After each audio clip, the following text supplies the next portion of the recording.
Hi, I'm Jen from Korea, Hi, I'm Jeia from the Philippines. and we're going to do a podcast. Podcast. Hello, Korea.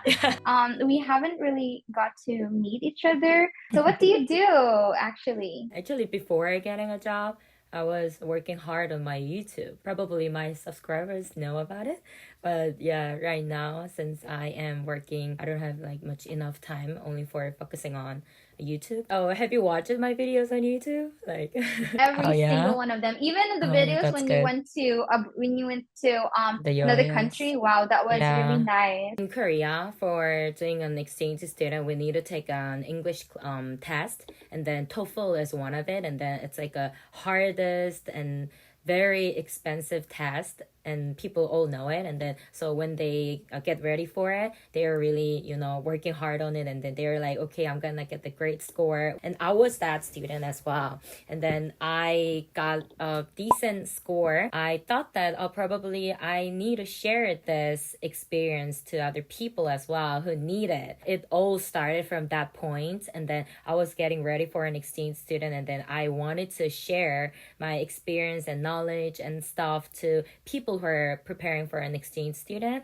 Yeah, and then I kind of started not with vlogs at the time. I started with kind of like explanation videos at first, and people liked it. And then I went to the US, and people were like, oh, please post your videos in the state as well. And then I did it, and people liked it, all that stuff. Yeah, so it first started with the explanation videos actually. Being a teacher wasn't actually my first choice of profession. Yeah, my mom was Filipino cultures where parents they kind of design their children like how they will become when they grow up, telling kids, okay, you have to be a doctor, you have to be a nurse, Mhm. Jan, you have to be like this, like that. But in my case, my mom really wanted me to be a teacher because Mhm. everybody around us are teachers like that. Oh, If wow. I'm not going to be a teacher, then my mom wants me to become a nurse. Oh, And wow. for heaven's sake, Jen, I really hate watching blood. I was like, no, mom, I don't want to be a nurse. I don't want to be a teacher like that. But my mom saw that in me. Like she saw Mhm. like I was actually fit to the teacher description because I have a younger brother and I teach Mhm. him a lot. And we Mhm. kind of like have this, oh, brother, what is this? What is that? Like that. I teach him to read, and even Mhm. with my neighbors or even if with my classmates. Fun fact, I learned how to speak English when I was really young. So when I was in second grade, I was like a 7 year old or 8 year old. I was really good in English to the Mhm. very fact that my teacher asked me to teach my classmates to read. Oh, Imagine. wow. I was in second grade teaching my Yeah. classmates to read Oh, like wow. that. So it was really exciting, to be able to like impart my knowledge to them. Mhm. But I did not felt that I haven't felt that at first because I was Mhm. like, so I want to design clothes like that. But to make the long story short, Mhm. I basically, yeah, I went to a university where they offer only education. So I became a teacher, but then eventually I became really passionate about it. Why do you consider that English is a good thing for you?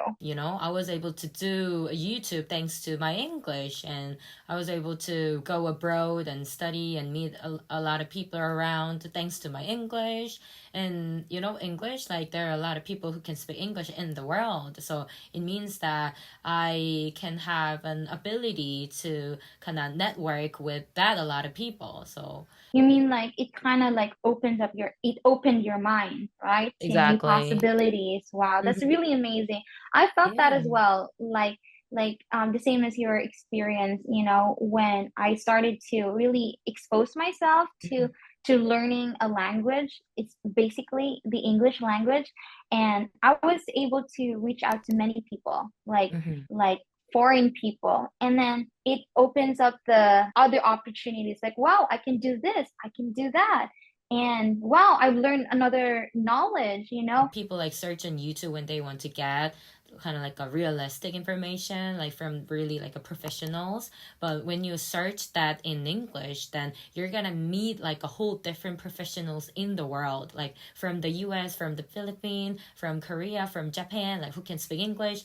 Yeah, and it's very amazing. Like you can just get that like big amount of information for free. Like, that's crazy. It's our international and general language that we use around the world.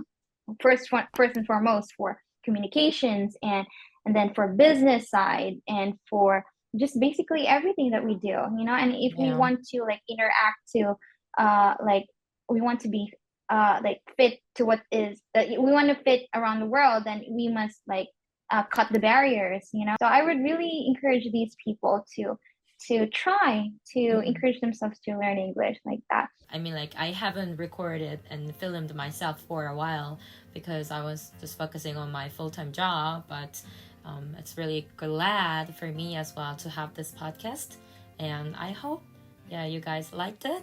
And if you guys liked it, please hit the thumbs up and subscribe, and leave the comment below. Like, if you guys have any topic that you guys want to hear from us, then just leave them on the comments, then we're gonna do that for sure. And that is it. So thanks for watching, and see you everyone in the next video. Bye bye.